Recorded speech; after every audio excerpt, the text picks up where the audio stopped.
They say demons don't exist until one wants to drive off with your classic car. It was a damp October evening in Dallas, and the wind whipped stubborn leaves against the curbs outside our house. The garage door rattled with a sharp, uneven rhythm as if something unseen was testing its locks. I froze for a moment, heart tightening before Ethan, my 23-year-old son, came barreling into the kitchen, eyes wide, clutching a spiral-bound notebook like it contained the world itself. "Dad," he gasped, voice trembling, "the demon, it wants the Mustang." I laughed at first, because what else could I do?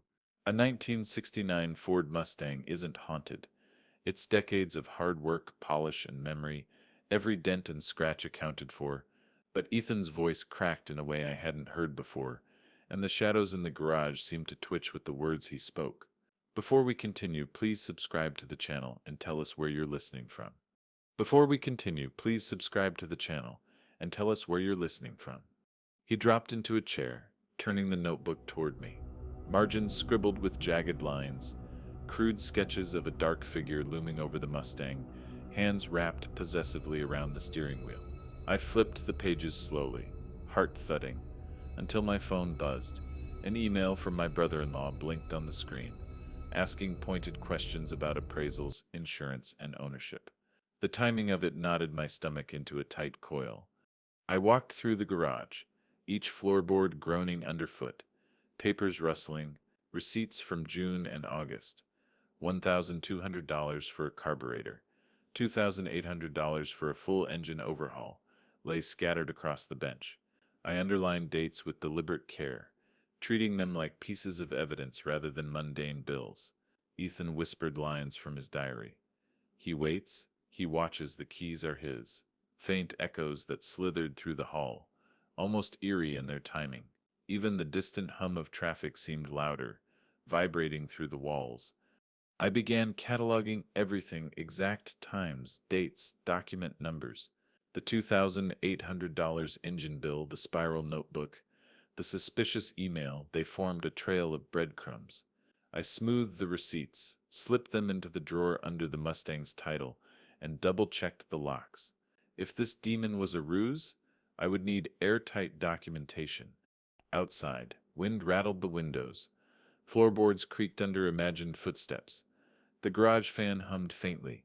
Rational explanations existed for all, but together they created an unsettling tension. Fear had become a tool.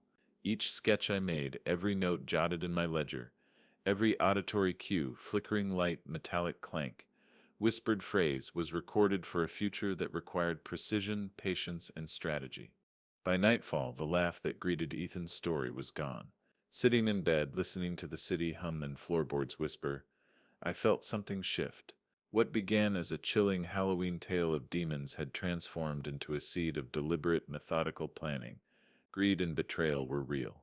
And in that quiet, restless house, I understood the rules of engagement. The demon may have been imaginary, but the threat it masked was anything but. I smiled for the first time that night. Not because I believed in ghosts, but because I realized that real justice, far more terrifying than any specter, was mine to orchestrate. The Mustang wasn't just a car. It was decades of sweat, pride, and memory. Every dollar spent on repairs, every hour polishing the chrome, every late night tinkering in that garage, a testament to my life's work. That week in mid-October, alone in the garage, I felt it pulse with significance. The air smelled faintly of engine oil and old leather, while the floorboards groaned under my boots and the vent whistled with a wind that seemed almost sentient. The engine growled softly, though untouched, a low vibration that resonated through my chest. I held the crumpled $2,800 engine repair bill, my fingers tracing the stamped date of October 2nd, 2025. Each line, each dollar whispered ownership, legacy, and the unspoken promise of continuity. Ethan's whispered demon warnings were no longer simply eerie. They had become a lens through which I read the motives of those around me. It wants the keys, he murmured, voice low, almost a chant, as if speaking them aloud could summon something tangible. I cataloged every whisper in my ledger, noting the exact time and context. And then there was the email from my brother-in-law, which had arrived that morning at precisely 8:47 a.m., probing, insistent, framed with questions about appraisal value and insurance coverage. It was subtle, polite even, but underneath lay a cold calculation. He knew the Mustang's worth, and now I knew he would stop at nothing to claim it. I started walking methodically through the garage, lining up receipts, letters, and appraisal documents on the workbench like chess pieces. Each item had a story and a number attached. June 14th, $1,200 carburetor. August 21st, $2,800 engine overhaul. September 3rd, insurance appraisal, email. I photographed every document with my phone, backed up the images to a secure drive, and scribbled notes, locations, dates, times. Every piece of paper, every crumpled receipt suddenly became a weapon in the battle over my legacy. The house itself seemed to respond to my anxiety. Lights flickered when the wind gusted through a loose vent. Floorboards groaned unpredictably, as if echoing my growing tension. The distant traffic hummed in cadence with my heartbeat. I began to notice patterns in the small disturbances. The subtle creak when I opened the garage door, the metallic clang when Ethan adjusted a tool, the whisper of leaves against the side window. These were the cues that made the house feel alive, yet each could be explained rationally, and so could be documented as evidence of a heightened environment rather than supernatural intrusion. I spoke with Ethan quietly that evening, encouraging him to recount every demon sighting in detail. His nervous energy, once unnerving, became an asset. Each scribbled note, each whispered phrase layered tension that I could later leverage. I began practicing how to narrate the story to outsiders, calm, measured, emphasizing fear and uncertainty, while subtly guiding the listener to understand the real threat was human, not spectral. Emails, texts, and diary entries were cross-referenced, stored in folders on a secure drive. I numbered every document: Doc 1. Insurance email, Doc 2, Ethan's diary entry October 8th.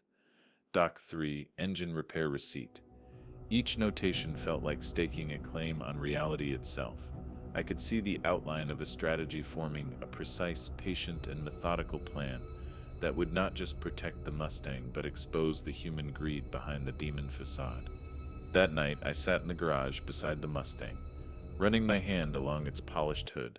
The faint metallic hum of the old engine seemed to resonate with my thoughts. I understood then that fear was a tool to be wielded. Every creak, whisper, and shadow was ammunition in the careful orchestration of justice.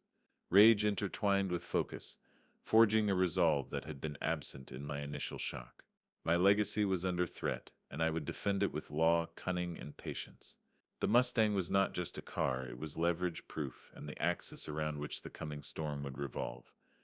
As I left the garage, closing the door gently behind me, I knew one thing with absolute clarity. The demon was a story. The threat was real. And by the time this ended, my family's legacy and the Mustang would remain intact. By mid-October, the sense of unease had shifted from instinct to methodical observation. Every flicker of garage lights, every faint echo down the hallway became a note in my ledger, a data point in a psychological map of my surroundings. Ethan's demon narratives, once simply unnerving, now acted as signposts, guiding me toward a deeper understanding of my brother-in-law's intentions. Every whispered phrase he muttered, "The keys, he'll take them tonight," was catalogued with date, time, and emotional weight. The house had become a theater of suspense, each creak, groan, and hum layered into a meticulously observed pattern. I started cross-referencing my diary with texts, emails, and call logs. On October 12th, at 7:03 p.m., I received another probing email from my brother-in-law referencing a recent appraisal and casually mentioning insurance adjustments. The precision of his timing unnerved me. He knew I valued the Mustang, and he wanted to test my reactions. I documented every interaction, noting discrepancies and patterns, photographing the email, and saving multiple secure copies. In parallel, I kept track of subtle auditory cues: the tap of a wrench, the low hum of the garage fan, the wind rattling the blinds. Nothing escaped my notice. I enlisted a private investigator that week, giving him clear instructions: discreetly observe, record, and document.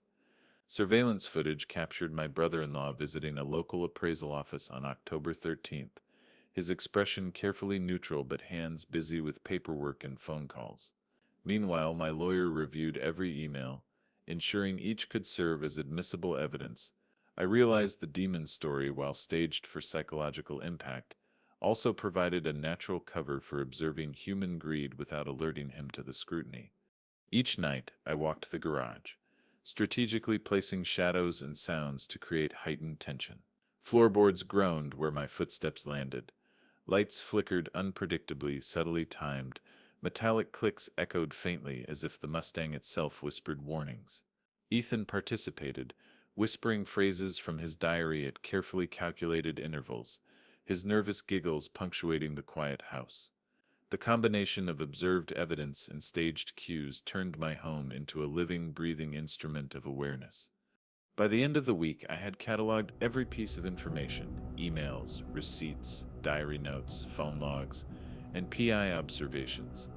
Each was cross-referenced against environmental cues, the faint engine hums, creaks, and gusts of wind, creating a comprehensive map of events. What once seemed like random disturbances now formed a predictable rhythm, allowing me to anticipate movements, reactions, and missteps. The stakes had never felt higher. The Mustang, the legacy of decades, was now the fulcrum of both fear and strategy. Suspicion had transformed into a precise science, and I was determined to exploit every human weakness legally, methodically, and without losing control. The house was my laboratory, Ethan my unwitting collaborator, and the brother-in-law's greed was the subject under study. That night, as I closed the garage door and felt the faint vibration of the Mustang's resting engine, I realized something crucial. The haunted environment was not simply a story for psychological effect. It was a lens through which the truth of human intention could be revealed. Every creak, shadow, and whisper had a purpose, and when the time came, every observation would feed directly into a plan designed to ensure my legacy remained untouchable. By late October, I had moved from observation to orchestration. The house was no longer simply a backdrop for tension. It had become a carefully controlled environment, a stage on which I could manipulate perception while documenting every action. The Mustang sat in the garage, gleaming under the dim overhead lights, its chrome reflecting the shadows that I orchestrated. Floorboards groaned at precise intervals. Garage doors rattled with wind gusts, and faint metallic clangs punctuated the quiet, creating a rhythm that unsettled any intruder while remaining entirely plausible. I began leaving appraisal documents and insurance emails casually in view, strategically arranged on the workbench. Each placement was deliberate, enough to entice attention but not so much as to appear staged. I recorded everything with discrete timestamps, photographing each document before and after placement. Ethan played his part perfectly. He whispered diary warnings at calculated moments, reading aloud phrases like, "The figure waits, it watches, it knows." The echoes bounced off the walls, blending seamlessly with natural sounds: the hum of the garage fan, the wind rattling the blinds, the faint traffic outside. My brother-in-law took the bait. On October 25th, I caught him making a late-night call in the driveway, glancing toward the garage before hurrying back inside. The PI had captured the interaction in real time, a shadowed figure, phone pressed to ear, movements careful yet hurried. Cross-referencing this with emails, texts, and appraisal inquiries revealed a pattern. His curiosity was escalating, and he was beginning to underestimate how closely I had documented his every move. I also manipulated casual conversation in the house. During a quiet dinner, I mentioned the Mustang's recent appraisal in passing, the number of dollars barely audible but strategically loud enough for walls or ears to carry. Ethan's whispered reactions punctuated the dinner's ambient creaks and whistling vents. Each gesture, each phrase was recorded in my ledger alongside photographic evidence. The combination of staged auditory cues and controlled exposure of information ensured that any attempt at subterfuge would be traceable. By the end of this act, the psychological pressure on my brother-in-law was complete. Every flicker of light, every metallic clang, every whisper and shadow served a dual purpose: heightening tension, while producing legally admissible documentation of his probing behavior. The Mustang remained untouched, But the evidence trail grew increasingly undeniable. I had created a web of deceit in which he was both actor and victim, all while maintaining complete legal and ethical control. The house, once simply a home, had become a theater of strategy. Every creak, whisper, and flicker was orchestrated to reinforce his paranoia, ensuring that when the time came, the culmination of my methodical planning would be undeniable. And as I stood in the garage that night, hand resting on the Mustang's hood, I felt the first true sense of momentum in my plan. The web of deceit was now fully spun, and the pieces were aligning perfectly for the eventual inevitable showdown. By the first week of November, I had fully embraced the demon story, amplifying it in ways that were subtle yet unmistakable. The Mustang sat in the garage, its polished chrome reflecting flickering lights I timed precisely, shadows stretching unnaturally across the concrete floor. Ethan whispered phrases from his diary while I manipulated the environment around him, floorboards groaning beneath my footsteps, metallic clangs echoing as tools shifted slightly, garage doors rattling at the gentlest gust of wind. Each sound was deliberately unpredictable, designed to keep my brother-in-law on edge without ever crossing legal boundaries. Appraisal documents, repair receipts, and insurance emails were deliberately left in plain sight. Every piece of paper was documented twice, once in my ledger, once photographed for secure storage. On November 3rd, a carefully timed email from my brother-in-law arrived, asking innocuous questions about coverage and appraised value. I let it sit in plain view on the workbench, knowing he would notice. And he did. I could see it in the faint reflection of the garage window as he glanced past the car, his curiosity mixing with unease. Ethan's role became even more vital. Whispered warnings, "It moves at night," "It knows," were timed to coincide with subtle auditory cues. The low hum of the garage fan, a tool dropping softly onto the concrete, the creak of a floorboard beneath my weight. The combination created a layered atmosphere of tension, making every glance at the Mustang feel laden with suspense. My brother-in-law's phone calls became shorter, more cautious, as if he were aware of an unseen observer. In reality, he was. I had documented everything, from his expressions to the timestamps of his inquiries. I also began using auditory cues to manipulate perception. The fan's low hum was sometimes interrupted by a faint metallic rattle. Wind gusts pushed open the garage door just enough to produce a soft thud. Each event was logged meticulously, cross-referenced with emails and texts. I noticed patterns in his behavior, small hesitations, glances toward the garage, subtle shifts in tone. It was almost hypnotic, observing human greed in motion. By mid-November, my leverage was complete.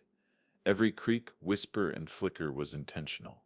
The Mustang, the symbol of decades of hard work, was safe, and the human predator was thoroughly entangled in a web of psychological pressure.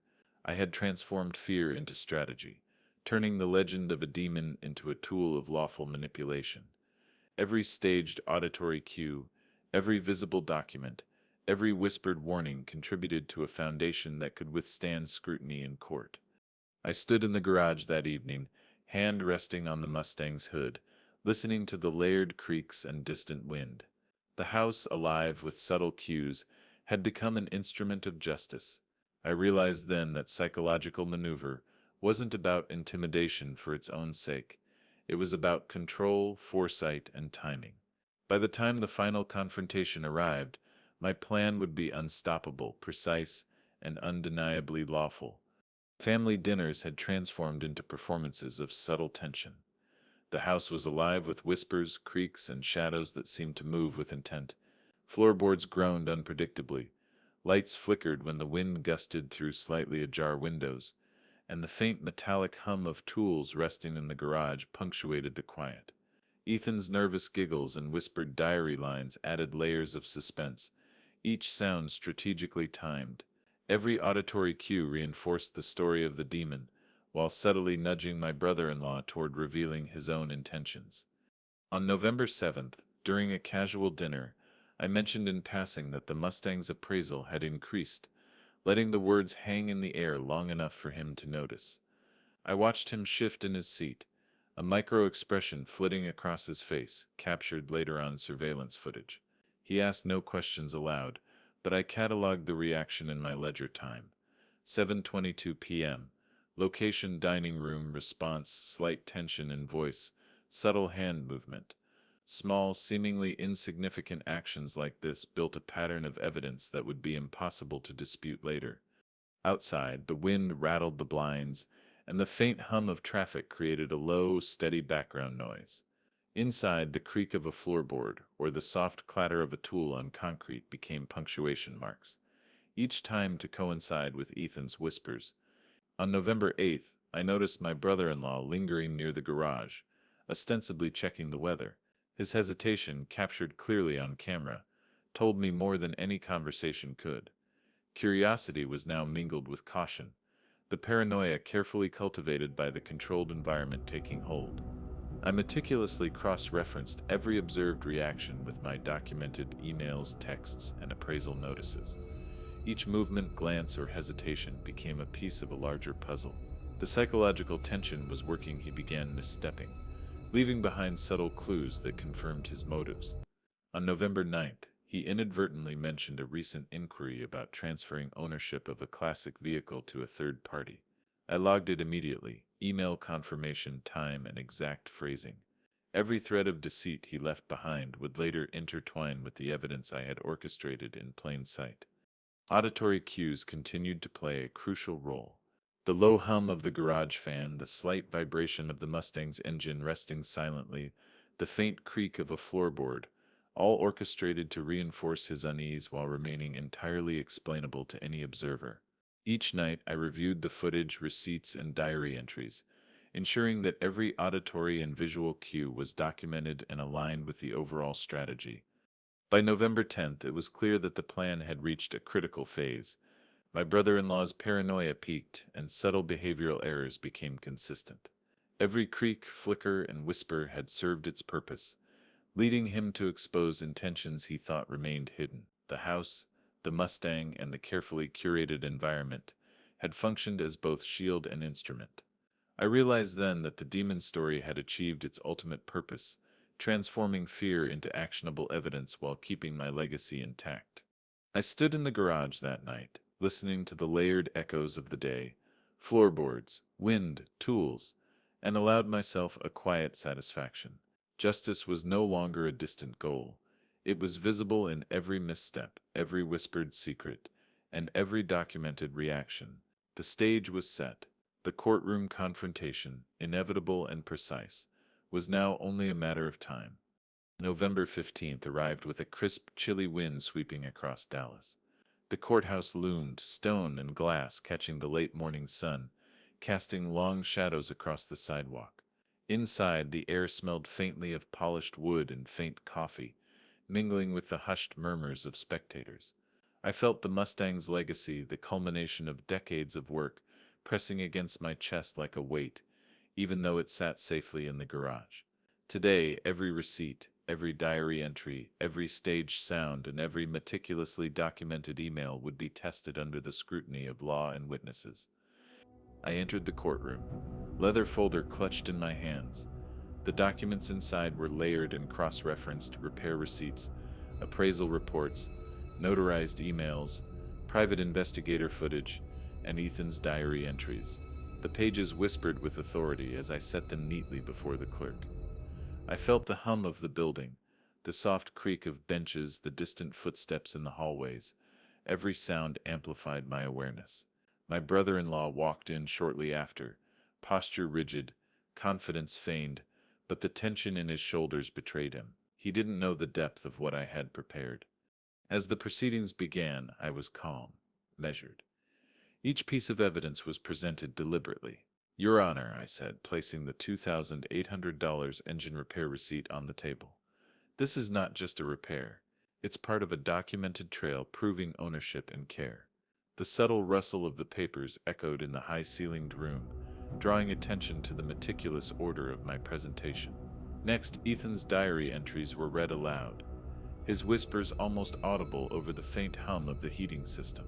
Each phrase, "The figure waits, it watches, the keys are his," was contextually explained. Stage storytelling, used to document reactions and interactions surrounding the Mustang's value. The private investigator's footage played on the courtroom monitor, showing my brother-in-law making discreet inquiries at appraisal offices, handling documents with a mixture of curiosity and calculation. Each timestamp, cross-referenced with emails and phone records, painted a clear picture, human greed masquerading as casual interest. The subtle metallic clinks, the low hums, and the orchestrated environment at my home had all been part of a lawful strategy to observe and document behavior. I watched as the court absorbed the narrative, receipts lined, emails time-stamped, diary entries corroborated by footage. The Mustang remained physically untouched, yet every action, every curious glance, every probing question had been catalogued and presented. My brother-in-law's expression shifted from smug confidence to unease, his lips pressing into a thin line. He realized too late that the facade of the demon was a framework for exposure, a lawful method of documenting intentions and interactions. When the judge acknowledged the evidence, nodding slowly at the completeness of the record, a subtle shift occurred in the room's atmosphere. Every faint creak of the benches, every whisper of wind through the slightly open courtroom window, added to the layered tension. It was a theater of justice, orchestrated not through intimidation but through careful planning, patience, and legality. Finally, when the ruling confirmed that the Mustang remained mine, a wave of relief and vindication washed over me. The demon's story, once a source of tension and unease, had served its purpose. It provided a natural, believable cover for observation, documentation, and lawful strategy. Ethan, sitting quietly beside me, looked up with a small, proud smile, the diary now a testament to careful planning rather than fear. As we left the courthouse, I glanced back at the polished folders, the evidence meticulously organized. Every creak, every whisper, every subtle auditory cue that had punctuated our haunted story had led to this moment. Lawful, methodical justice. I realized then that fear, real or imagined, can be transformed into strategy, and that patience, observation, and meticulous documentation are the truest instruments of power. The Mustang's legacy was secure, and the threads of deceit spun by greed had been unraveled completely. That evening, as I returned home and walked through the quiet garage, the Mustang gleamed under the dim overhead lights. The wind rattled the windows softly, floorboards creaked under my careful steps, and the faint hum of the fan whispered through the room. Every sound was familiar, every shadow accounted for. The stage of horror was over, replaced by the clarity of justice and the satisfaction of a plan perfectly executed. The days after the courtroom felt almost surreal. The house was quieter, but the echoes of the staged tension still lingered. The faint hum of the garage fan, a floorboard creak here and there, the occasional whisper of wind against the windows. I walked through the garage in the early morning light, hand brushing along the Mustang's polished hood.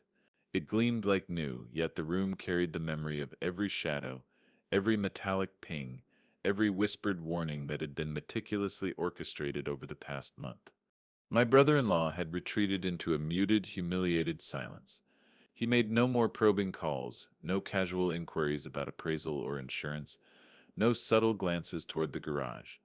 The power he had once assumed over my family and my legacy had evaporated, and though he remained nearby in the family circle, the weight of accountability, both financial and moral, was evident in his posture, in the careful way he now spoke. His hubris had been exposed through law and documentation, not through confrontation or cruelty. Ethan moved freely now, no longer clutching the diary with a nervous grip. The whispers that had been rehearsed, staged, and timed were no longer needed, yet they lingered in memory, a quiet reminder of the plan we had executed together. I noted the subtlety of these sounds, the garage fan humming, the occasional soft groan of the floorboards, and appreciated how they had served dual purposes, fear for leverage and fidelity for documentation. I reviewed the evidence one last time. Receipts, appraisal documents, emails, private investigator footage, and diary entries. Every piece was archived and stored securely. The Mustang remained untouched, a testament to decades of care, and the threads of deception spun by my brother-in-law were now fully unraveled and visible in the record. The house itself felt calmer, more ordinary, yet I could not help but notice how every subtle creak and whisper had contributed to the outcome. Silence, in its own way, carried a kind of resonance, the quiet triumph of a plan perfectly executed. That evening, as I sat on the garage stool listening to the wind brushing against the trees outside, I reflected on what had happened. Fear had been an instrument, observation a weapon, and patience the most potent force. By layering staged horror over real human greed, we had ensured that justice was both thorough and undeniable. The house had returned to normal, but the lessons remained etched into every corner. Meticulous planning, lawful precision, and calm observation were more powerful than anger, confrontation, or rash decisions. For the first time in weeks, I allowed myself a deep exhale. The tension had lifted, replaced by a quiet satisfaction. The Mustang gleamed untouched. My legacy was secure, and in the stillness I understood that revenge need not be cruel. It need only be calculated, lawful, and patient. The echoes of staged horror now served only as memory, reinforcing the moral and emotional closure that had been painstakingly achieved. Sitting beside the Mustang that evening, I let the night settle around me. The autumn wind whispered through the trees outside, carrying the faint scent of fallen leaves and distant traffic. Ethan leaned against the garage wall, his eyes reflecting the soft glow of the overhead light. My daughter, who had watched the drama unfold from the sidelines, joined us quietly, her presence steadying the room. The tension that had gripped our lives for weeks had dissipated, leaving behind clarity and a profound sense of justice. I traced my fingers along the Mustang's hood, remembering the long nights of maintenance, the receipts carefully catalogued, the diaries, emails, and recordings that had guided our strategy. The human greed that had masqueraded as supernatural menace had been exposed, laid bare by patience, documentation, and calculated observation. I realized that the story of the demon had served its purpose. It had turned fear into a tool, suspicion into evidence, and uncertainty into leverage. The family gathered closer, and we spoke softly about the ordeal. Ethan's nervous energy had calmed into a quiet confidence, the kind that comes from witnessing justice unfold without violence or cruelty. My daughter smiled, gently teasing him about the demon theatrics, and for the first time in weeks, laughter mingled with the quiet creaks of the house. Even the subtle hum of the garage fan felt reassuring now, a reminder of the meticulous orchestration that had secured our legacy. I reflected on the lessons this episode had taught me. Revenge is not about cruelty. It is about boundaries, protection, and lawful action. It is about seeing a threat clearly, understanding motives, and responding with patience, precision, and moral clarity. By observing every movement, documenting every interaction, and turning fear into structured strategy, I had safeguarded both family and legacy without compromising ethics. As the night deepened, I leaned back against the garage wall, Mustang gleaming beside me, and thought quietly, "You didn't lose me, you gave me away." The aphorism echoed in my mind, a distilled truth of the ordeal, the tension, the staged horrors, the auditory cues, the careful documentation. They were all tools, not weapons of cruelty. And in that moment of reflection, I understood that justice achieved through patience and observation is far more satisfying than any act of rage. Outside, the wind rustled leaves, faint traffic hummed in the distance, and the house remained still yet alive with memory. I felt a calm settle over me, a rare quiet that carried both relief and pride. Legacy intact, family reassured, the Mustang untouched. The past weeks of tension and planning had culminated in redemption, not only for the car but for the principles and values that had guided every choice I made. Halloween night returned with a crisp chill, leaves swirling in golden brown spirals across the driveway. The Mustang gleamed under the streetlights, polished to a reflective perfection, every chrome edge catching the subtle glow. I stepped outside, Ethan at my side, and for a moment the tension of the past month felt suspended, almost surreal. The house behind us was quiet, its creaks and hums softened by the cool night air. Ethan nudged me, grinning, holding up the spiral notebook he had carried through every phase of our ordeal. "So the demon finally gave up?" he whispered, trying to mask his laughter. I smiled, placing a hand on his shoulder. The faint rustle of leaves, the soft, distant bell of a neighborhood clock, even the gentle hum of the Mustang's resting engine, it all created an ironic, almost playful tension, a reminder of the carefully staged chaos that had led to this moment. Inside the garage, shadows danced lightly in the flickering light, but they no longer carried fear, they carried memory. Every creak of the floorboard, every metallic ping, every whisper of wind had been deliberate, a tool of observation, a method of lawful leverage. I reflected on how each staged sound had drawn out hidden motives. Each diary entry had provided insight, and each document had anchored truth. The house had been a theater, the Mustang both stage and prize, and the act of preservation had been achieved without cruelty, only precision. I took a slow breath, feeling the legacy of decades pressed into the still air around me. The Mustang was more than a car. It was a symbol of perseverance, patience, and careful strategy. Ethan and my daughter had witnessed the value of observation, restraint, and lawful action, the idea that justice can be orchestrated, earned, and preserved without compromise. The past weeks of whispers, shadows, and subtle creaks had culminated in a clear, satisfying resolution. Our legacy remained intact, and the threads of greed had been fully unraveled. As we stood together, I glanced toward the street where faint leaves rustled against the curb. The night was quiet, yet alive with subtle auditory reminders, the faint engine hum, the breeze brushing against the garage, the occasional floorboard sigh. The horror motif that had haunted our home was now a reflective echo, a story of strategy and justice rather than fear. Ethan chuckled once more, the irony of the demon story lingering, and I allowed myself a quiet laugh, savoring the relief and clarity of the moment. I whispered to myself, almost contemplatively, legacy is preserved not by force but by foresight, patience, and understanding human nature. The Mustang gleamed beside me, Ethan's grin mirrored in the chrome, and the night felt like a quiet, cinematic reward for months of meticulous planning. The story of fear, observation, and lawful strategy had ended, not with chaos or cruelty, but with reflection, triumph, and preservation.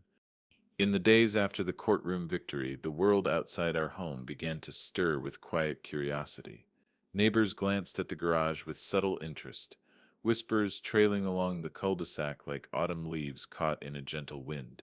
It was strange knowing that the carefully orchestrated tension, the creaking floorboards, flickering garage lights, and faint metallic clangs, had left an impression beyond our walls.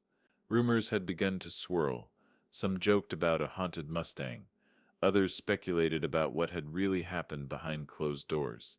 The auditory shadows I had used as tools now carried a second life, weaving through the neighborhood's imagination, feeding the story of a demon that never existed. I watched from the porch, listening to the distant hum of traffic, the rustle of leaves, and the occasional soft creak of our front gate. Ethan trailed beside me, notebook in hand, grinning nervously. "Dad, they're actually talking about it," he whispered. I nodded, realizing that the legend had escaped my control. Yet that was part of its power. The story amplified the truth. Human greed had been exposed, and the subtle theatrical tension had carried the lesson into public imagination without a single word of confrontation. Even in our home, the faint hum of the garage fan, the subtle echo of a dropped tool or a floorboard groan seemed to resonate with the outside world. Each auditory cue, though natural, now felt like a signal to the invisible observers, the neighbors, casual passers-by, anyone paying attention, that the Mustang was protected, the family vigilant, and any attempt to meddle would be noted. It was strange how fear, orchestrated as a tool, could ripple outward, shaping perception beyond the walls of a single house. That evening I documented the neighborhood reactions. I noted who glanced, who whispered, and who lingered too long near the garage. Every subtle movement, every questioning glance became data. I could see patterns in human curiosity as clearly as I had seen patterns in my brother-in-law's probing inquiries. The Mustang, shining in the porch light, became both the object of desire and the instrument of exposure. The house seemed alive again, each sound amplified in meaning: the wind rattling the blinds, a distant dog barking, a floorboard sighing beneath Ethan's foot, all adding texture to the whispered stories circulating in our little world. Ethan, inspired, began sketching the events, documenting the reactions as if preparing a case study of human behavior. "They think it's haunted," he whispered, grinning. But it's us, they're just noticing our strategy. I smiled, appreciating how even outside eyes now reinforced the lesson. Meticulous observation, calculated tension, and patient orchestration had outmaneuvered curiosity, greed, and rumor. As night fell, I stood in the garage, Mustang gleaming, shadows stretching across the concrete floor. The wind hummed through the trees and distant streetlights flickered intermittently. I listened carefully to the sounds, the faint metallic ping, the soft sigh of the floorboards, the occasional brush of leaves along the window, and realized that the story of the demon had taken on a life of its own. It had moved from a controlled psychological tool to a community legend, reinforcing what I had already achieved. My legacy was protected, and human greed had been fully revealed. For the first time since this ordeal began, I felt a strange satisfaction in the subtle ripple effect of my strategy. The house remained quiet yet alive, the Mustang gleaming, and the whispers outside carried lessons of observation, patience, and lawful cunning. Fear had transformed into legend, and legend had become justice. And in the midst of this quiet chaos, I understood a truth that had guided every decision. Perception is as powerful as action, and patience as effective as confrontation. After the courthouse and the subtle stir of public curiosity, our home settled into a quiet rhythm. The Mustang gleamed in the garage under soft autumn light, and for the first time in weeks, the tension that had clung to the walls began to dissolve. I found myself walking through the house, listening to the faint creak of floorboards and the soft hum of the garage fan, taking in the quiet victory that had been earned through patience, observation, and meticulous strategy.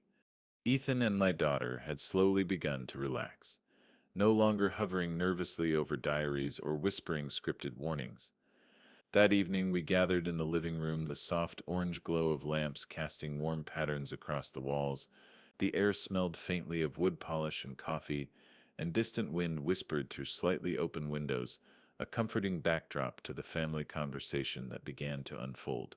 We shared the subtle victories, moments when my brother-in-law's greed had been exposed, when patience had outweighed confrontation, when fear had been transformed into a tool for justice. Ethan spoke first, nervously recounting the night he had first whispered about the demon. "I didn't know it would actually help, Dad," he admitted, a small smile tugging at his lips. My daughter chimed in, recalling her own observations, the careful documentation, and the quiet excitement she felt watching the strategy unfold. Together we laughed softly at the irony, the absurdity of orchestrating a haunted environment to protect a Mustang, yet understood the depth of its impact. I listened, smiling quietly, realizing that these discussions were more than cathartic. They were bonding moments. The ordeal had taught lessons of trust, foresight, and careful observation. We reflected on the importance of staying calm under pressure, documenting evidence, and observing human behavior without letting emotion dictate action. The house seemed to respond to our renewed peace. Floorboards creaked in familiar patterns, the garage fan hummed gently, and the distant hum of traffic became background music to our shared reflections. We spoke long into the evening, sharing memories and laughter, allowing ourselves to step away from the tension and appreciate the outcome. I felt a profound sense of pride, not in fear or manipulation, but in the methodical, lawful, and patient execution of a plan that had protected both family and legacy. For the first time in weeks, silence was not unsettling. It was restorative. As night deepened, I stood in the garage beside the Mustang, listening to the subtle sounds around me, the wind brushing against the trees, the soft sigh of a floorboard, the gentle hum of the fan. The family gathered behind me, a quiet presence that reinforced the strength of what we had achieved. Our bonds had deepened, forged through the shared understanding that patience, careful observation, and lawful action could overcome greed without cruelty. And in that still, reflective night, I realized that the true victory had not only been the Mustang or the courtroom, it had been the family itself, resilient, aware, and bound by trust that had been tested and proven. As autumn deepened, I found myself alone in the garage one evening, Mustang gleaming under the dim overhead lights, shadows stretching across the concrete floor. The house was quiet, except for the familiar hum of the fan and the occasional creak of a floorboard. It was the perfect moment to reflect on the strategy that had carried us through the ordeal, the careful orchestration of fear, observation, and lawful leverage that had preserved both legacy and family. I ran my fingers along the hood of the Mustang, remembering each step: the documentation of receipts, the precise timing of diary whispers, the placement of appraisal documents in plain sight, the calibrated auditory cues, floorboards, metallic pings, gusts of wind, garage door rattles. Every detail had been deliberate, a thread in a carefully woven tapestry of lawful revenge. Each recorded email, every photographic backup, every private investigator observation had reinforced the foundation of the plan. What struck me most was how patience had become a weapon far sharper than confrontation. By observing my brother-in-law's actions, noting his reactions, and documenting his inquiries without alerting him, I had created a system where human greed revealed itself without coercion. The demon story, once a tool to amplify psychological tension, had evolved into a framework for lawful observation, highlighting motives while leaving no trace of manipulation that could be challenged in court. I reflected on the moral clarity of the approach. Revenge, I realized, is not about cruelty. It is about boundaries. It is about seeing clearly, acting deliberately, and using knowledge as leverage. Each sound, shadow, and whisper had been a controlled variable. Each document a permanent record. The orchestration required discipline, foresight, and a respect for legality that ensured the outcome was just and enduring. Sitting on the garage stool, I allowed the low hum of the Mustang's resting engine to underscore my thoughts. I revisited mental notes of every observation: the timestamps, the location of each document, the precise phrasing in emails and diary entries. Every element aligned perfectly, a testament to the mastery of patience and strategy over impulsive action. I realized that the greatest power had not been in manipulating fear, but in harnessing knowledge. Observation, documentation, and foresight had transformed a moment of potential betrayal into a story of lawful mastery. The house, alive with subtle creaks and distant wind, served as both canvas and instrument, reinforcing that strategy executed with precision is a far more formidable force than raw emotion. Finally, I whispered to myself, almost contemplatively, patience is louder than rage, observation sharper than anger. The Mustang glinted beside me, shadows and soft hums blending into a quiet affirmation of justice achieved. In the stillness, I understood that the true legacy of this ordeal was not just the car, nor the exposed greed. It was the mastery of strategy, the preservation of ethics, and the enduring strength of observation applied with foresight.